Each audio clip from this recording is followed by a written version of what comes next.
Bapak Ibu Kepala SMP, SMA, SMK, dan seluruh Dewan Guru pada masing-masing sekolah yang berkenan hadir pada pertemuan pagi siang hari ini. Yang kami hormati Bapak-Bapak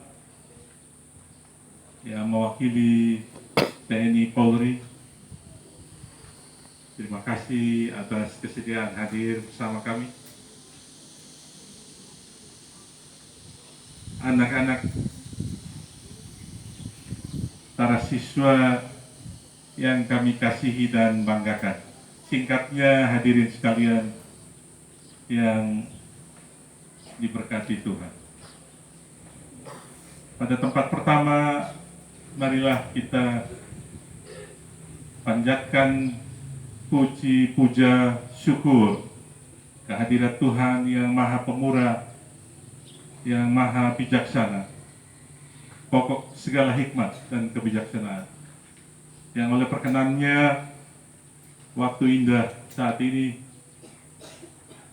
menghadirkan kita semua dalam suasana keakraban, terjalin emosi yang intens antara seluruh pimpinan lembaga persekolahan, Dewan Guru, komite, bahkan orang tua dan para siswa. Ini tentu merupakan satu kebanggaan yang perlu kita syukuri. Saya tadi lupa, minta maaf, Bapak Ketua Komite SMA kebanggaan kita, SMA Pegri Indalalete, yang hadir, dan salah satu laporan yang disampaikan tadi, kontribusi komite dalam melengkapi sarana, prasarana untuk menjadikan lingkungan ini menjadi sangat kondusif, nyaman, sesuai dengan garis kebijakan yang ditanamkan oleh tokoh pendidikan Ki Hajar Dewantara, yaitu bagaimana upaya keras yayasan maupun pimpinan sekolah dan seluruh Dewan Guru serta unsur terkait untuk menjadikan lingkungan sekolah ini menjadi nyaman,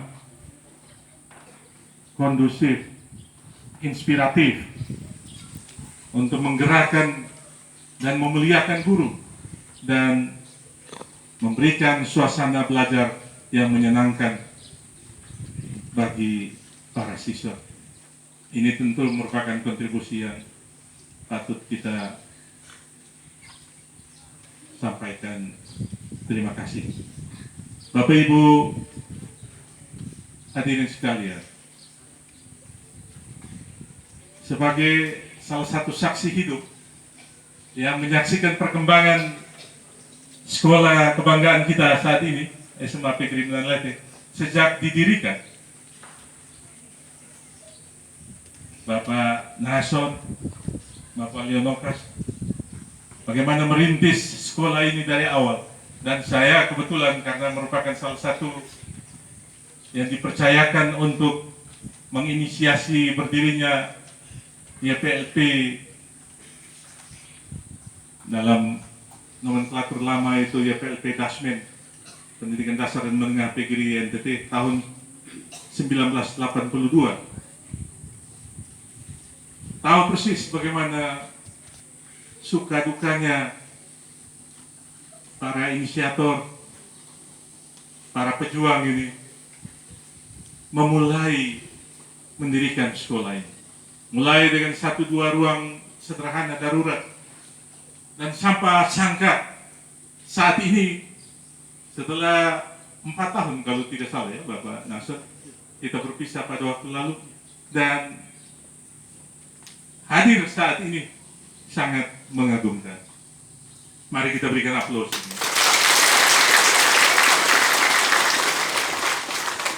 Dan saya yakin bahwa ini akan terus bergerak maju dengan dukungan semua stakeholder yang terkait, kekompakan yang selalu dijaga harmoninya.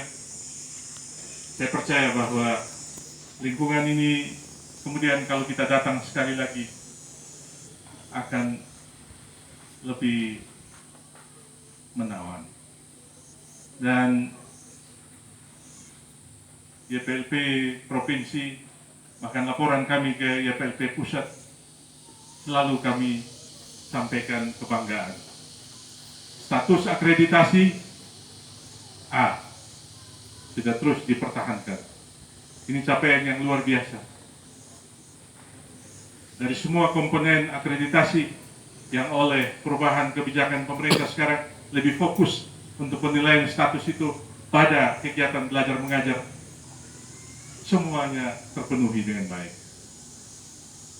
Kami mohon supaya ini terus dipertahankan dan terus ditingkatkan. Bapak Ibu yang kami kasihi, ada ungkapan sekarang ini bahwa untuk menaklukkan suatu bangsa, taklukkan ruang kelas. Ini maknanya dalam sekali, ya. Karena memang secara filosofi pembangunan pendidikan, peningkatan kualitas memang sendinya adalah kelas, ruang kelas. Jadi kalau kita mau buat reform pendidikan, maka titik startnya adalah kelas, ruang kelas. Dan kalau bicara mengenai ruang kelas, maka yang berperanan di situ adalah Bapak Ibu guru, tidak ada orang lain. Ada juga mengatakan bahwa paradigma lama, kedaulatan negara itu ada di tangan Bapak TNI Polri.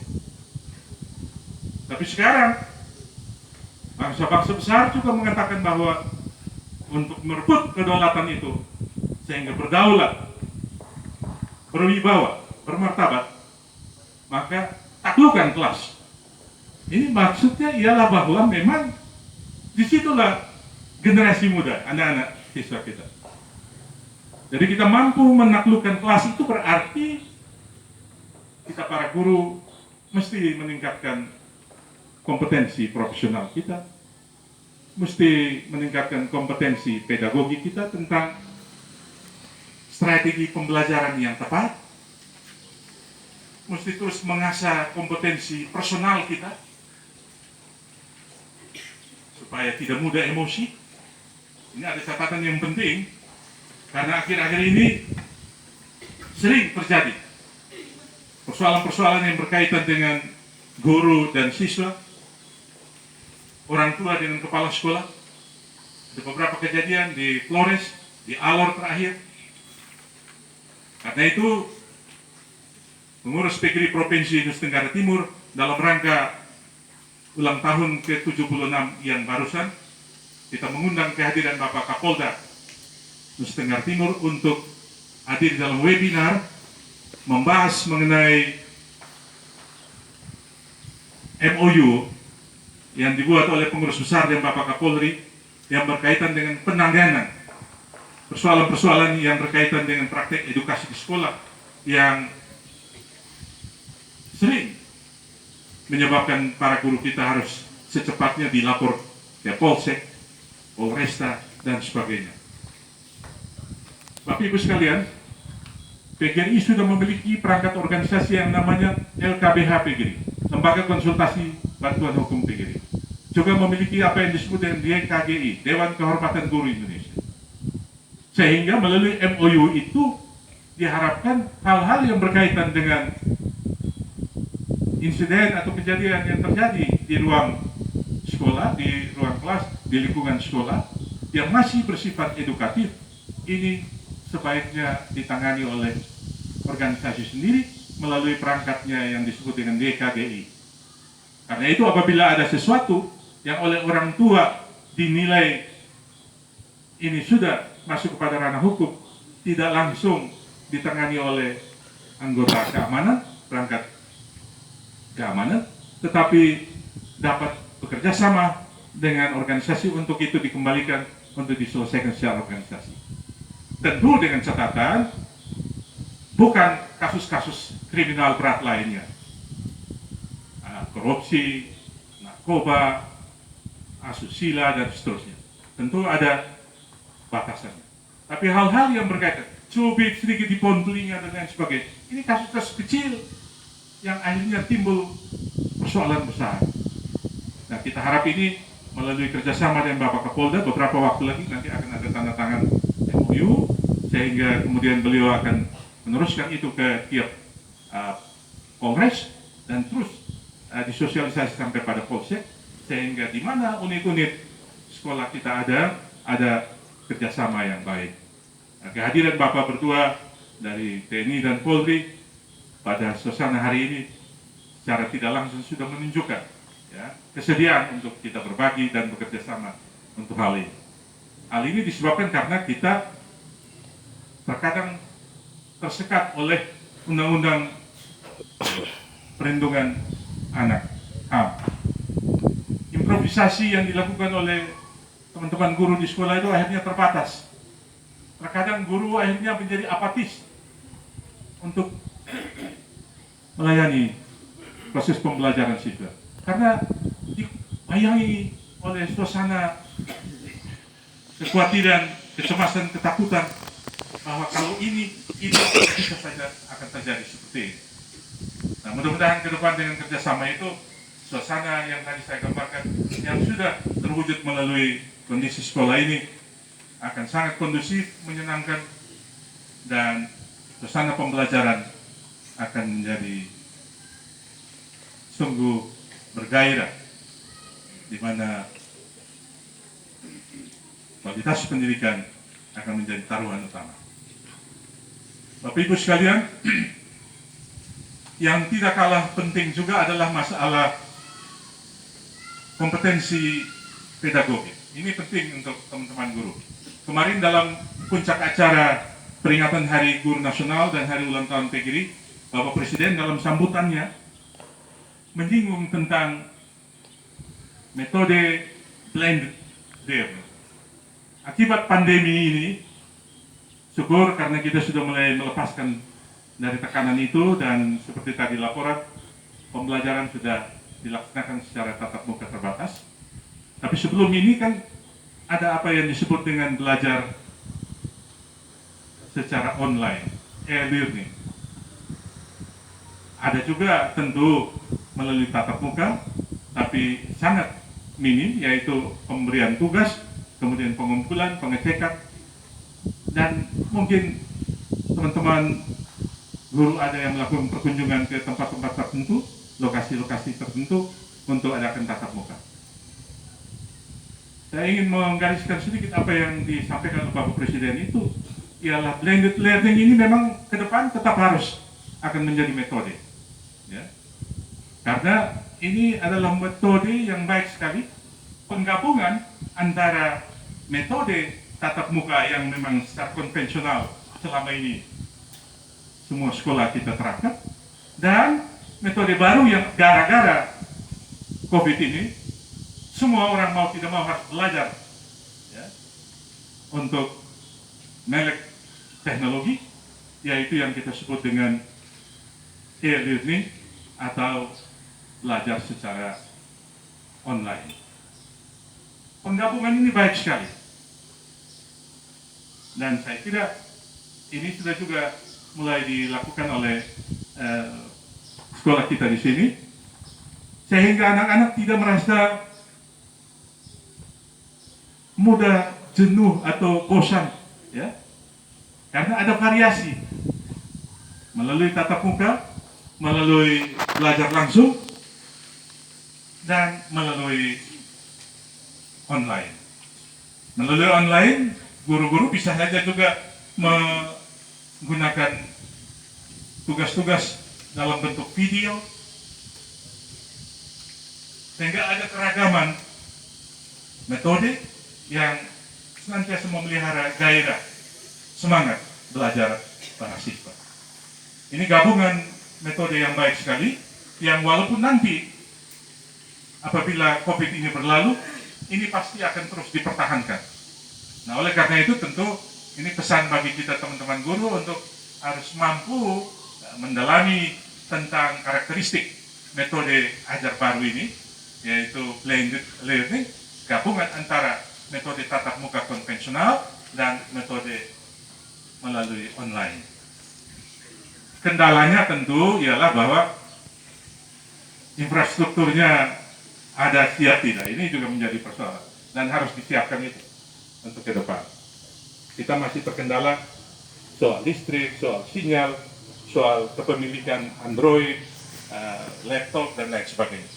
Tapi bahwa ini tantangan, tetap harus kita persiapkan untuk ke depannya. Anak-anak sekalian, kalian adalah merupakan tumpuan harapan. Kalau tadi ungkapan yang saya kutip itu bahwa untuk taklukan bangsa, taklukan ruang kelas, sasarannya karena kalian ada di situ.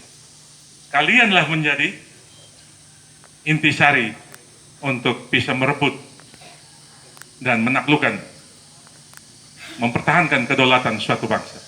Teristimewa bangsa kita tercinta, bangsa Indonesia.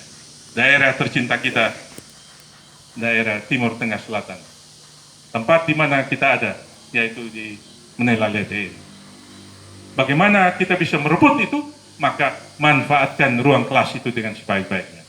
Segala upaya yang dilakukan oleh Bapak Ibu Guru untuk memberikan materi ajar kepada kalian, ikuti dengan tekun, dengan rajin, dengan ditopang oleh doa, harapan daripada orang tua, rebutlah masa depan yang gilang gemilang. Tegakkan panji-panji bangsa kita menjadi generasi penerus yang berprestasi. Ini menjadi harapan tentu kita semua, Bapak Ibu semua yang hadir di sini, orang tua, bahkan pemimpin-pemimpin daerah kita maupun Presiden Republik Indonesia yang sangat konsen terhadap pendidikan dan guru. Presiden Joko Widodo ini adalah presiden yang sangat-sangat tinggi perhatiannya pada dunia pendidikan, khususnya kalangan guru. Dan ini tentu kita harus hargai dengan tetap tadi saya katakan itu, manfaatkan ruang kelas untuk belajar dengan sebaik-baiknya. Apa artinya sarana belajar ruang-ruang kelas ini terus bertambah, ditata dengan baik, tetapi isinya tidak diartikan dengan sebaik-baiknya untuk menunjang proses belajar anak-anak. Sekali lagi ini harus menjadi catatan penting untuk anak-anak sekalian perhatikan dan manfaatkan dengan sebaik-baiknya. Profesiat dan hormat kami kepada Bapak Lim, juga untuk teman-teman pimpinan sekolah, PGRI, baik SMP, SMA, SMK, kawan-kawan Dewan Guru semua, yang solidaritas dan kerjasamanya demikian solid, sebab itu terbukti dengan suasana di mana kita hadir siang hari ini.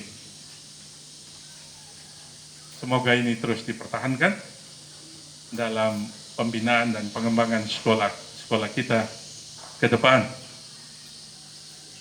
Memang ke depan ada beberapa hal yang perlu kita siapkan untuk menyongsong estafet kepemimpinan. Orang tua kita, Bapak Nason, seperti saya katakan tadi ini, beliau kita anggap sebagai tokoh utama untuk pendidikan khususnya di SMA PGRI Menelalete ini. Kami percayakan juga beliau sebagai pimpinan perwakilan YPLP Kabupaten. Apa yang telah ditorehkan, semua hal terbaik yang telah beliau sumbangkan, ini mesti kita pelihara dan jaga dengan baik, dan membutuhkan figur yang mesti tidak kalah tangguh untuk melanjutkan.